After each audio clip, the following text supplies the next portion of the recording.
Hello students, this is Akanksha and welcome back to my nursing classes, नर्सिंगोफीलिया। तो आज हम लोग बात करने वाले हैं बीएससी नर्सिंग फर्स्ट ईयर के सिलेबस के लिए। ये बेसिकली उन स्टूडेंट्स के लिए है जिन्होंने अभी जल्द ही नर्सिंग में एडमिशन लिया है, जैसे कि ABVMU और बहुत सारे एग्ज़ाम्स ख़त्म हो चुके हैं और स्टूडेंट्स ने अपनी क्लासेस स्टार्ट कर दी हैं। तो सबसे पहले आइए हम जानते हैं कि आप लोग इस ईयर क्या क्या पढ़ने वाले हैं। तो मेजर सब्जेक्ट्स में पहले आप एनाटॉमी एंड फिजियोलॉजी पढ़ेंगे। ये आप लोगों के लिए सबसे ईजीएस्ट रहेगा। द रीज़न इज़ कि ऑलरेडी आप लोगों ने 11th-12th पूरी बायोलॉजी इसी बेसिस पे पढ़ी है। तो anatomy and physiology one of the easiest वे है जिसको आप बहुत मन लगा के भी पढ़ सकते हैं और जो बहुत इंटरेस्टिंग भी रहता है। अभी हम लोग इसका सिलेबस भी डिस्कस करेंगे। देन नेक्स्ट है आपका न्यूट्रिशन एंड बायोकेमिस्ट्री। ये आपका पेपर साथ में ही आता है। आप ये चीज़ समझिएगा कि जिसमें भी मैंने एंड लगाया है दैट मीन्स उसका जो पेपर है वो साथ में ही रहते हैं। सो नेक्स्ट आपका न्यूट्रिशन एंड बायोकेमिस्ट्री है। न्यूट्रिशन भी आपका बहुत ज़्यादा डिफ़िकल्ट नहीं है, बट हाँ ये है कि जैसे आपने 11th-12th में बहुत शॉर्ट में पढ़ा था, अब यहाँ पे हम थोड़ा ब्रॉड में पढ़ेंगे कि क्या क्या न्यूट्रिशन होता है। बायोकेमिस्ट्री इसलिए आपकी इजी है क्योंकि आप लोगों ने ऑलरेडी 11th-12th में क्रेब्स साइकिल्स है, ECT है, ये सब पढ़ रखा है। तो जैसे Krebs cycle, ECT, carbon cycles, तो यही सारी साइकिल, वाटर साइकिल वगैरह यही सब ऑलमोस्ट आपका बायोकेमिस्ट्री के अंदर आता है। तो ये भी थोड़ा सा वन ऑफ द ईजीएस्ट ही हो जाएगा। बहुत ज़्यादा मतलब बीएससी नर्सिंग फर्स्ट ईयर का जो सिलेबस है ना वो आपके 11th-12th से बहुत रिलेट करता होगा, एक्सेप्ट एक दो ऐसे क्या कहते हैं सब्जेक्ट्स हैं जो थोड़ा सा आपको मेहनत करनी पड़ेगी, जैसे कि आपका फाउंडेशन ऑफ नर्सिंग। अब नाम से ही पता चल रहा है कि ये नर्सिंग का फाउंडेशन है। फाउंडेशन का मतलब होता है बेस।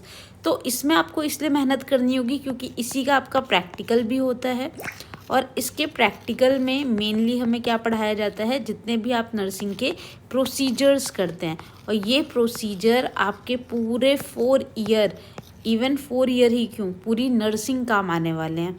तो फाउंडेशन ऑफ नर्सिंग बहुत ज़रूरी, बहुत इम्पॉर्टेंट है, ठीक है। इसमें आपके कई प्रोसीजर्स, कई प्रैक्टिकल हैं, कई नई नई चीज़ें, जिसको कहते हैं ना मेडिकल की हमें पढ़ाई करनी है, तो कई नई नई चीज़ें आप इसी के अंदर पढ़ोगे जो कि आपके लिए एकदम डिफरेंट एक्सपीरियंस होगा। फिर नेक्स्ट हम बात करते हैं माइक्रोबायोलॉजी। देखिए माइक्रोबायोलॉजी भी आप लोगों ने थोड़ा बहुत 11th-12th के अंदर कर रखा है, जिसमें आप जितने भी एल्गी है या फिर आपके फंजाई है, ये सारी चीज़ें आप लोगों ने ऑलरेडी पढ़ रखे हैं। कई सारे बैक्टीरिया पढ़ रखे हैं। तो ये सारी चीज़ें क्योंकि आप लोगों ने माइक्रोबायोलॉजी ऑलरेडी कवर कर रखी है 11th-12th में, तो ये भी आपके लिए बहुत ज़्यादा टफ नहीं रहेगा। नेक्स्ट हम बात करते हैं साइकोलॉजी की। अब देखिए जैसा मैंने अभी थोड़ी देर पहले ही बताया, आपको कुछ सब्जेक्ट्स पे आपको बहुत ध्यान देना है, जिसमें से one of the major subject है आपका साइकोलॉजी भी। रीज़न, साइकोलॉजी में आपकी बहुत सारी डेफिनेशंस, बहुत सारी चीज़ें हैं जो कि काफ़ी इंटरेस्टिंग भी हैं। तो आप जब उसको पढ़ेंगे तो आपका काफ़ी नया एक्सपीरियंस होगा। तो साइकोलॉजी आपका one of the important subject है। And last but not the least हमारा इंग्लिश रहेगा। इंग्लिश जनरल है, 11th-12th में जो आपने इंग्लिश पढ़ी है वही इंग्लिश रहती है, जनरल इंग्लिश रहेगी, इसमें कोई बहुत डरने वाली बात नहीं है। तो ये पूरा का पूरा मेरा समझाने का मतलब यही था बस, कि आप लोगों को कौन कौन से सब्जेक्ट्स पढ़ने हैं और किस किस तरीके के कितने सब्जेक्ट्स आप लोगों के होने हैं। अब हम बात करते हैं कि आपके इन सब्जेक्ट्स के लिए बुक्स कौन सी अच्छी रहेंगी। तो देखिए जैसा कि मेरे अकॉर्डिंग मैं आपको बता सकती हूँ कि एनाटॉमी फिजियोलॉजी, देखिए वैसे तो बुक्स आपको अपने ट्यूटर के अकॉर्डिंग ही लेनी है, जो वो बुक प्रिफ़र करेंगे आप वो बुक ले सकते हैं। कई सारे राइटर्स की बुक्स होती हैं जो कि आप प्रिफ़र कर सकते हैं, और कई सारे ऐसे मतलब टीचर्स भी होते हैं जो अपने अपने पसंदीदा बुक्स वगैरह आपको रिकमेंड कर सकते हैं। तो कुछ बुक्स आपके लिए इम्पॉर्टेंट है, जैसे कि एनाटॉमी फिजियोलॉजी की है, हम मान के चलते हैं इसकी रॉज एंड विल्सन जो है वो बहुत ही अच्छी बुक है, तो आप रॉज एंड विल्सन देख सकते हैं इसके लिए। फिर नेक्स्ट बात आती है आपकी न्यूट्रिशन एंड बायोकेमिस्ट्री की। तो न्यूट्रिशन एंड बायोकेमिस्ट्री में भी आप लोग उसकी बुक्स ले सकते हैं। न्यूट्रिशन में आप श्री लक्ष्मी की बुक ले सकते हैं, वो अच्छी है आपकी। बायोकेमिस्ट्री के अंदर हम लोग नॉर्मल, देखिए बायोकेमिस्ट्री में मेजर सिर्फ साइकिल्स हैं। इसके लिए मैं कोई ये नहीं कहूँगी कि आप बेसिकली बहुत अच्छे से इसके लिए एक डेडिकेटेड बुक ले लीजिए, बट फिर भी अगर आप लेना चाहते हैं तो आप इसके लिए अशोक कुमार की बुक ले सकते हैं। थोड़ा सा ईजीएस्ट एक्सप्लेनेशन होता है उसमें, तो आप इसके लिए अशोक कुमार ले सकते हैं। एनाटॉमी फिजियोलॉजी के लिए रोजन विल्सन पसंद है, आप रोजन विल्सन देख सकते हैं। या फिर बहुत सारे लोग जिनको और भी ज़्यादा नॉलेज चाहिए होती है वो BD चौरसिया भी लेते हैं। एंड इवन क्या कहते हैं, बहुत सारे लोग पहले से ही बसवंत थापा ले लेते हैं, या फिर मेडिकल सर्जिकल नर्सिंग के लिए तो एनाटॉमी फिजियोलॉजी साथ में कवर कर देती है, तो लोग वो भी करते हैं। तो आप देख लीजिएगा जो बुक आपको पसंद आए आप वो बुक चूज़ कर सकते हैं। अपनी लाइब्रेरी में जाइए, सर्च करिए पहले वहाँ पे, और उसके अकॉर्डिंग आप फिर बुक्स को चूज़ करिए वाइजली, ठीक है। फिर नेक्स्ट बात करते हैं हम फाउंडेशन ऑफ नर्सिंग की।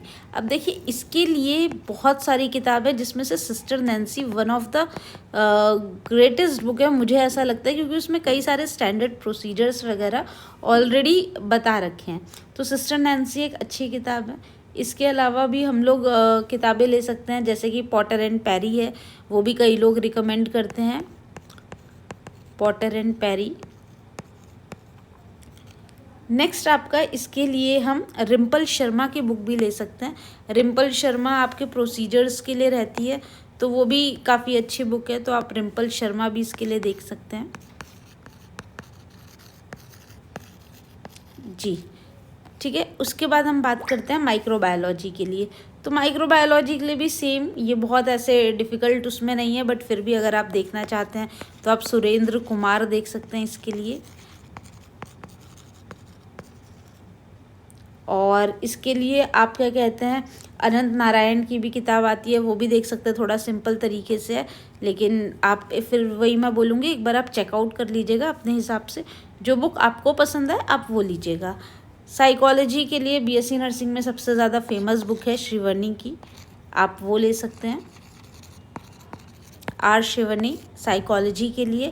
एंड इंग्लिश आप किसी भी जनरल बुक से पढ़ सकते हैं, इसके लिए कोई हार्ड एंड फास्ट रूल नहीं है, कोई नर्सिंग के लिए अलग से इंग्लिश नहीं बनी है, तो आप अपने अकॉर्डिंग वो देख सकते हैं। 11th-12th की जनरल इंग्लिश के आपके क्योंकि इंग्लिश में अच्छा देखिए यहाँ पे सिर्फ ग्रामेटिकल आता है, कोई लिटरेचर नहीं आता है, तो आप ग्रामर की एज सच कोई भी बुक रेफ़र कर सकते हैं, उसमें कोई बहुत ज़्यादा प्रॉब्लम नहीं होगी। अच्छा, साथ में यहाँ पर आपको कंप्यूटर का भी पढ़ना होगा। और बात करें प्रैक्टिकल की, तो प्रैक्टिकल में सिर्फ और सिर्फ आपका फाउंडेशन ही होगा, और किसी का आपका प्रैक्टिकल नहीं है, बस फाउंडेशन का ही आपके प्रैक्टिकल रहता है, और इसी का प्रैक्टिकल हमें कराया जाता है। तो ये रहे आपके कुछ सब्जेक्ट्स। होपफुली आपको ये वीडियो पसंद आई हो। अगर आपको ये वीडियो पसंद आई है, प्लीज़ मेरे चैनल को सब्सक्राइब कीजिएगा, वीडियो को ज़्यादा से ज़्यादा अपने दोस्तों के साथ शेयर करिएगा जो फर्स्ट ईयर में है और इस बात पे डरे हुए हैं कि अरे पता नहीं कौन कौन से सब्जेक्ट्स मिल गए हैं। Thanks for watching my video. Thank you.